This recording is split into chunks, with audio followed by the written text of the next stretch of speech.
Hello my dear students, welcome back to channel my new video. My name is Abir from A1 coaching. तो बेटा हम लोगों ने cash flow statement अपने पूरा कंप्लीट कर लिया था। उसके एक एक पार्ट देख के उसका कॉम्प्रेसिव क्वेश्चन भी मैंने आप लोगों को करवा दिया था। अभी और क्वेश्चंस कराने हैं। जब हमारे 15 डेज के गैप रहेंगे तो उसमें मैं आपको जितने भी इंपॉर्टेंट क्वेश्चन है, जो प्रीवियस ईयर में क्वेश्चन पेपर में आया हुए क्वेश्चन है, वो सारे के सारे क्वेश्चन करवा दूंगा और उसी के बेसिस पे आपके पेपर में भी आ जाएगा स्पेसिमेन, और साथ में लास्ट डे जो क्वेश्चन है वो भी मैं करवाऊंगा। उसी के हिसाब से आपका पेपर में बोर्ड में क्वेश्चन बन रहा होगा। फिलहाल अभी हम लोग बात करते हैं लास्ट चैप्टर इस बुक के, जिसका नाम है रेशियो एनालिसिस। ठीक है, तो रेशियो एनालिसिस क्या होता है पहले इसके बारे में थोड़ा सा जान लेते हैं। देखो, रेशियो एनालिसिस का तो मतलब समझते हो किसी भी चीज को एनालाइज करना, देखना कम हुआ ज्यादा हुआ, एनालाइज करना। तो रेशियो का मतलब क्या होता है? रेशियो का मतलब होता है relationship between two figures. Relationship between two figures, कोई दो फिगर्स है उनके बीच में रिलेशनशिप देखना। Express in arithmetical terms is called ratio. उसी रिलेशनशिप को जब अर्थमेटिकल टर्म में हम लोग रिप्रेजेंट करेंगे उसको हम लोग क्या बोलते हैं? रेशियो। मतलब जैसे मान लो आपके पास एसेट्स है, सपोज मान लो आपके पास एसेट्स है और कुछ आपके पास लाइबिलिटीज है, तो इनको हम देखेंगे। मान लो आपके पास एसेट 5 लाख रुपए की है, जो एसेट्स है वो कितने की है? 5 लाख रुपीज की है, और लाइबिलिटी कितने की है आपके पास? 3 लाख रुपीज की है। ठीक है, तो अगर 0 0 कट जाएगा तो आंसर क्या आएगा? 5/3, डेट मीन 5:3। तो रेशियो क्या है? 5:3 का रेशियो है। मतलब जो एसेट्स और लायबिलिटी के बीच में जो रिलेशन है, जो टू फिगर्स है, उसको अर्थमेटिकल टर्म्स में जो दिखाया मैंने 5:3 है ना, इसको हम लोग क्या बोलते हैं? रेशियो बोलते हैं। तो बेसिकली रेशियो चैप्टर में हम लोग कंपैरिजन करेंगे कि देखेंगे कि करंट एसेट और करंट लायबिलिटी में क्या कितना ज़्यादा डिफरेंस है, क्या रेशियो आ रहा है, मेरी एसेट ज़्यादा है कि लायबिलिटी ज़्यादा है, क्या मेरे पास लोन मेरे ऊपर ज़्यादा तो नहीं है, कर्जे तो मेरे ऊपर ज़्यादा नहीं है, या खुद का पैसा लगाया हुआ मेरे पास है कि नहीं है। तो इन सारी चीज़ों के बीच में हम लोग क्या करेंगे बेटा? कंपैरिजन करेंगे, रेशियो निकालेंगे। ठीक है, तो कितनी रेशियो पढ़नी है आपको इस चैप्टर में? ठीक है, तो सबसे पहले 4 तरह की रेशियो होती हैं, जिसमें liquidity ratio, solvency ratio, activity ratio और प्रॉफिटेबिलिटी रेशियो। ठीक है, ये 4 टाइप्स की रेशियो है और कोशिश करूंगा 4 पार्ट नहीं तो मैक्सिमम 6 पार्ट, ठीक है, में आपको ये चैप्टर कंप्लीट हो जाएगा। तो अब लिक्विडिटी रेशियो में सबसे पहले देखो, लिक्विडिटी रेशियो में 2 रेशियो है, जो है करंट रेशियो और क्विक रेशियो। लिक्विडिटी रेशियो में 2 रेशियो आती है, जिसमें हम लोग बोलते हैं उसको करंट रेशियो, क्विक रेशियो। ये 2 रेशियो पढ़नी है। फिर आपको सॉल्वेंसी में 4 ये रेशियो है, डेब्ट टू इक्विटी, प्रॉपर्टी रेशियो, डेब्ट टू टोटल एसेट रेशियो और इंटरेस्ट कवरेज रेशियो। 4 रेशियो आपको इसमें पढ़नी है। फिर 1 2 3 4, तो ये है आपका trade receivable turnover ratio, notes बना लेना। Trade payable turnover ratio, working capital turnover ratio और इन्वेंट्री टर्नओवर रेशियो। ठीक, और प्रॉफिटेबिलिटी में 1 2 3 4 5 6 7 ये है gross profit ratio, net profit ratio, operating ratio, operating profit ratio, earning per share, price earning ratio और return on investment. ये 7 ratio होंगी जो प्रॉफिटेबिलिटी रेशियो के अंदर आती हैं। क्लियर हुआ? समझ में आई बात? तो इतने तरह की आपको रेशियो पढ़नी है। टोटल 17 रेशियोज है। ठीक है, तो चैप्टर तो थोड़ा सा लंबा है बट इस पे है बहुत इजी। चैप्टर थोड़ा सा लंबा है बट है बहुत इजी।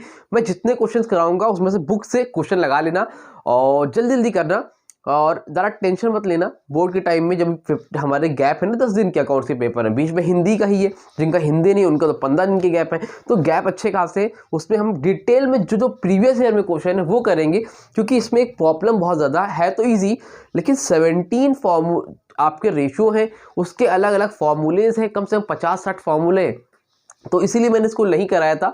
अब लास्ट में करवा रहा हूं, तो इसका इतना टेंशन मत लेना, पेपर में हो जाएगा। जो ट्रिक बताऊंगा, जिस तरह से क्वेश्चन कराऊंगा, बस उस तरह से उतना फॉलो कर लेना, पूरा लगाने के चक्कर मत पड़ना। बाकी और जो चैप्टर्स है उन पे आप जो है ज़्यादा फोकस करो, मेरा आपको पर्सनल सजेशन है। ठीक है, तो ये 17 टाइप्स के आपको रेशियो पढ़ने हैं, 1 बाय 1 पढ़ेंगे। जहां जहां रेशियो कराता जाऊंगा उसकी मीनिंग भी आपको बताता जाऊंगा। ठीक है, तो आज जो अभी हम लोग पढ़ेंगे सबसे पहले वो है करंट रेशियो, क्विक रेशियो। इसका स्क्रीनशॉट लो, फिर हम लोग लिक्विडिटी रेशियो यानी कि ये वाला पार्ट पूरा का पूरा कंप्लीट कर देते हैं। ठीक है, तो जल्दी से स्क्रीनशॉट लो, फिर आगे देखते हैं।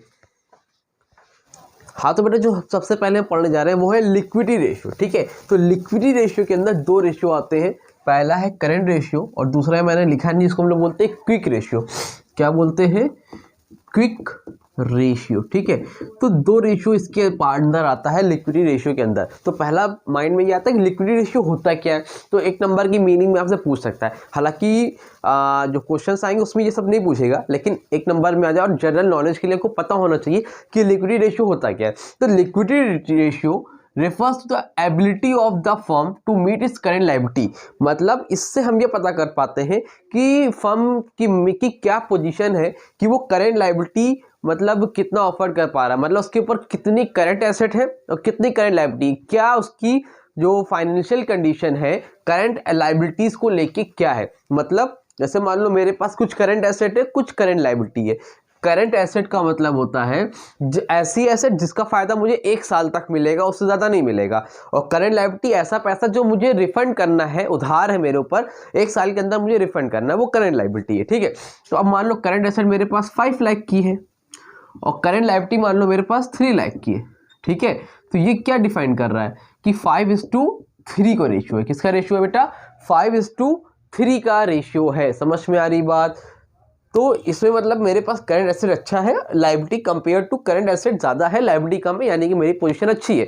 सबसे आइडियल रेशियो जो माना जाता है वो 2:1 होता है। क्वेश्चन में कभी कभी एक नंबर पूछ सकता है कि आइडियल रेशियो क्या है, बेस्ट रेशियो क्या है। वो है क्या है? करंट एसेट करंट लायबिलिटी के बीच में अगर 2:1 के बीच में रेशियो आ रहा है, यानी कि वो हमारा क्या है? आइडियल रेशियो है। क्या बेटा? आइडियल रेशियो है। क्लियर है? ठीक है, तो वो क्या हमारा आइडियल रेशियो है। इस चीज को ध्यान समझ में आई बात। तो 2:1 अगर कोई एमसीक्यू पूछ ले, एक नंबर पूछ ले कि आइडियल रेशियो क्या होता है करंट रेशियो को, 2:1। अगर ये है तो बेहतरीन है, लेकिन अगर ज्यादा हो रहा है, अब ये 2 है, यहाँ पे 5 गुना लायबिलिटी ज्यादा है, डेट मींस वहां पर आप लॉस में जा रहे हो। इतनी बात समझ में आ रही है? ठीक है। अब देखो इसमें आपको करंट रेशियो निकालना है। करंट रेशियो निकालने का फॉर्मूला होता है current asset upon current liability. क्या होता है बेटा? Current asset upon current liability. अच्छा, करंट रेशियो को हम लोग वर्किंग कैपिटल रेशियो के भी नाम से जानते हैं। पेपर में आ जाए तो घबराना मत, दोनों का मतलब सेम है। उसके एक रेशियो होता है क्विक रेशियो, जिसको हम लोग बोलते हैं, फॉर्मूला होता है quick asset upon current liability. ठीक है, क्विक एसेट को हम लोग लिक्विड एसेट भी बोलते हैं। ठीक है। अब क्विक रेशियो का 2 नाम और है, एक है एसिड टेस्ट रेशियो और एक नाम और है जिसको हम लोग बोलते हैं लिक्विड रेशियो। तो पेपर में क्वेश्चन आपका चाहे क्विक रेशियो लिख के, चाहे एसिड टेस्ट रेशियो लिख के, चाहे लिक्विड रेशियो लिख के, दोनों सबका मतलब सेम है। ठीक है, समझ में आ रही बात? क्लियर है? तो ये हो गया आपका 2 रेशियो। आपको मेन काम फॉर्मूला ये याद होना चाहिए, करंट रेशियो का current asset upon current liability, quick ratio का quick asset upon quick liability. Quick asset कैसे निकलता है? क्विक एसेट का ही फॉर्मूला यहाँ पर मैं लिख दे रहा हूँ, क्विक एसेट, क्योंकि फॉर्मूला ही फॉर्मूला है। अगर आपको फॉर्मूला याद हो गया तो कहीं पर कोई दिक्कत नहीं होगी। क्विक एसेट का फॉर्मूला होता है quick asset equal to current assets minus IPA। IPA का मतलब क्या होता है? शॉर्ट के लिए IPA शॉर्ट फॉर्म है। IPA का मतलब होता है इन्वेंट्री, P से होता है प्रीपेड एक्सपेंसेस और A से होता है एडवांस इन टैक्स। इसलिए बोल भी दे रहा हूँ, नहीं दिख रहा होता वो क्लियर रहेगा। तो ये 3 चीजें आती हैं आपके अंदर। तो अगर क्विक एसेट कभी भी निकालना होगा तो करंट एसेट में से इन्वेंट्री, प्रीपेड एक्सपेंस और एडवांस इन टैक्स को माइनस कर देना, आपको क्विक एसेट मालूम चल जाएगा। वो हम लोग क्वेश्चन करेंगे तो आपको मालूम चलेगा। ठीक, यहाँ तक समझ में आ रही बात? क्लियर है?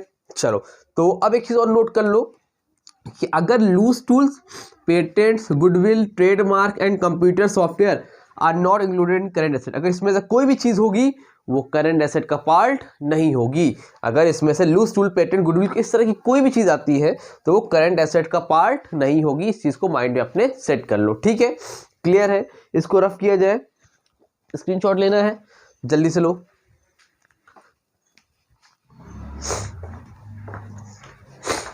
हाँ तो बेटे देखो स्क्रीन पे क्वेश्चन आ रहा है क्वेश्चन। ठीक है, तो ये क्वेश्चन है और इसमें बोल रहा है आपको करंट रेशियो फाइंड करना है और क्विक रेशियो फाइंड करना है। तो सबसे पहले करंट रेशियो का फॉर्मूला लिख लो। ठीक है, करंट रेशियो का फॉर्मूला क्या होता है? Current ratio equal to current asset upon current liability. क्या होता है? Current asset upon current liability. तो अब इसमें देखो करंट एसेट कौन कौन है, करंट लायबिलिटी कौन कौन है। ठीक है, करंट इन्वेस्टमेंट क्या है आपका? Current asset. पहले लिख लो, इन्वेंट्री क्या है? Current asset. ट्रेड रिसीवेबल क्या है, current asset. Short term borrowing क्या है आपके लिए, करंट लायबिलिटी। ये आपको पता होना चाहिए क्या होता है, करते करते आ जाएगा। ट्रेड पेबल्स क्या है, करंट लायबिलिटी। प्रीपेड एक्सपेंसेस क्या है, current asset. Short term provision क्या है, current liability. Other current liability भी क्या है आपकी, करंट लायबिलिटी के अंदर का ही होता है। अदर करंट लायबिलिटी किसमें जाएगा, करंट लायबिलिटी में। शॉर्ट टर्म लोन क्या है, current liability. Tangible fixed asset, tangible fixed asset क्या है, करंट एसेट है, करंट लायबिलिटी है, दोनों में से कुछ नहीं है, इसको इग्नोर करो। ये क्या है आपका, फिक्स एसेट है। फिक्स एसेट करंट एसेट के अंदर नहीं आता। कैश एट बैंक बैलेंस आपका करंट एसेट है, और एडवांस इन टैक्स ये भी आपका करंट एसेट है। समझ में आ रही बात। तो जो चीज़ें करंट एसेट है, कुछ करंट लायबिलिटी है, तो आप करंट एसेट ये उसको लिख दो, करंट लायबिलिटी उसको लिख दो। तो क्या करोगे अभी, करंट एसेट में क्या क्या था भाई, आपका करंट इन्वेस्टमेंट था, कितना था 40,000, तो 40,000 लिख दिया, ठीक है। प्लस फिर इन्वेस्टमेंट कितना था 5,000, तो 5,000 लिख दिया, ठीक है। फिर उसके बाद ट्रेड रिसीवेबल कितना था 2,000, तो 2,000 लिख दिया। फिर उसके बाद बेटा शॉर्ट टर्म बोरिंग क्या होती है, करंट लायबिलिटी होती है ना, तो करंट लायबिलिटी नीचे लिख दिया 20,000, ठीक है। उसके बाद ट्रेड पेबल्स भी करंट लायबिलिटी है, तो मैंने लिख दिया प्लस 2,500, ठीक है। चलो आगे बताओ। प्रीपेड एक्सपेंसेस क्या होता है, करंट एसेट, तो यहाँ पर प्लस 2,000 लिख दिया। उसके बाद शॉर्ट टर्म प्रोविजन क्या होता है, करंट लायबिलिटी, नीचे लिख दिया, ठीक। उसके बाद कहाँ पे था 3,000 शॉर्ट टर्म प्रोविजन, ठीक है। अदर करंट लायबिलिटी क्या होता है, ये भी आप पे जाएगा कितना 5,000, ठीक है। इसके बाद शॉर्ट टर्म लोन एडवांसेस 4,000, ये भी क्या करंट लायबिलिटी है, ये भी नीचे ही जाएगा, यहाँ पे लिख लो 4,000, ठीक। उसके बाद टेंजिबल एसेट लिखना नहीं है, cash and bank balance current asset है 10,000, यहाँ पर लिख लो प्लस 10,000, यहाँ जगह है तो यहीं पे लिख देता हूँ, ठीक है, प्लस 4,000, ठीक है। उसके बाद एडवांस इन टैक्स प्लस 8,000, तो यहाँ पे लिख दो 8,000, यहाँ पर लिख दो, ठीक है। तो ये हो गया एडवांस टैक्स। अच्छा एक चीज़ देखो, गलत बाय मिस्टेक मुझसे हो गया, एडवांस टैक्स यहाँ पर एक ये था short term loans and advances. यहाँ पर आप एडवांसेस, आपने लोन लिया नहीं है, आपने लोन दिया है, इसके लिए यहाँ पर इसको कंसिडर करोगे करंट एसेट, ठीक है। समझ में आ रही बात। तो लोन बैंक ओवरड्राफ्ट इस तरह से लिख के, यहाँ पे शॉर्ट टर्म लोन एडवांसेस है, ठीक है। इस तरह एडवांस टैक्स, इस तरह शॉर्ट टर्म लोन एडवांसेस है, ये भी आपकी क्या है एडवांस में है ना, तो एडवांस आपके लिए क्या होता है, एसेटीज होता है ना, तो इसको इधर लिखो 4,000, तो इसको ऊपर कहीं एडजस्ट कर लो, यहाँ पे जगह नहीं 4,000, और यहाँ से 4,000 ये वाला था, कहाँ गया, ये जो लास्ट में लिखा था, इसको यहाँ से लेस कर दो, ठीक। समझे कि नहीं समझे। शॉर्ट टर्म लोन एडवांसेस क्या होगा, वो करंट एसेट में कंसीडर किया जाएगा, ठीक। अब ऐड करो कितना आ रहा है, 40 और 5 45,000, 47 49 59 59 में 8 ऐड करो कितना हो जाएगा 67 67 4,000 ऐड करो कितना आएगा 71,000, ठीक। तो करंट एसेट कितना आया 71,000। लायबिलिटी देखो 20 और 25 कितना हो गया 45 45 48 48 में 5,000 ऐड करो कितना हो जाएगा 53,000। देखो ये आ रहा है कि नहीं आ रहा है, एक बार देख लूँ।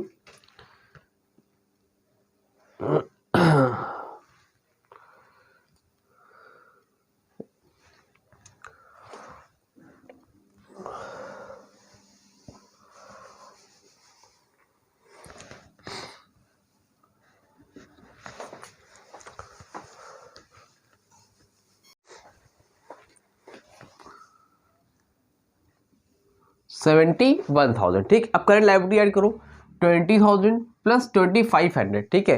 20 और 2,500 कितना हो गया 22,500, 23,500 25,500 प्लस 30,500 30,500, ठीक है, सही आ रहा है 30,500, क्लियर। तो अब यहाँ से क्या करोगे 0 0 कैंसिल, 7 के ऊपर कितना है 710, नीचे कितना है 305, इसको इससे डिवाइड कर दो 305 से 710 को डिवाइड करोगे तो आपका आएगा 2.331 2.33:1 आएगा। समझ में आ रही बात।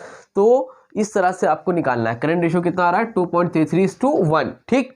ये आप लोग डिवाइड कर लेना 305 से डिवाइड कर लो, इसको यही आंसर आएगा, ठीक। अब आपने करंट रेशियो निकाल लिया, अब क्विक रेशियो भी निकालना है इसमें। तो क्विक रेशियो निकालने का फॉर्मूला क्या होता है भाई, क्विक रेशियो इक्वल टू होता है क्विक एसेट या फिर liquid asset upon current liability. अब करंट लायबिलिटी तो भाई साहब आपको पहले से पता है कितना है, यही वाला है ना, ये वाला, तो यहाँ पे लिख दो 30,500 लेकिन क्विक एसेट आपको नहीं पता है, तो क्विक एसेट निकालने का फॉर्मूला बताया था मैंने। क्विक एसेट या फिर लिक्विड एसेट निकालने का फॉर्मूला होता है current asset minus IPA। Paper में आप लोग फुल फॉर्म ही यूज करोगे। करंट एसेट कितना है, अभी आप लोगों ने निकाला था 71,000। इसमें से आप तीन चीज माइनस करोगे, I से इन्वेंट्री, P से प्रीपेड एक्सपेंसेस, S से एडवांस एंड टैक्स। क्वेश्चन में इन्वेंट्री दिया है कितना है 5,000 माइनस 5,000। प्रीपेड एक्सपेंस दिया है क्वेश्चन में, हाँ 2,000। एडवांस टैक्स क्वेश्चन में दिया है, हाँ सर वो भी दिया है 8,000। इन तीनों को माइनस कर दो, आपको क्विक एसेट मालूम चल जाएगा। कितना है ये मिला के देखो, 5 2 7 8 7 15। 71,000 ने 50,000 माइनस करो, कितना आएगा 56,000। कितना आएगा बेटा 56,000। तो क्विक एसेट 56,000 ही आ रहा है, ठीक है।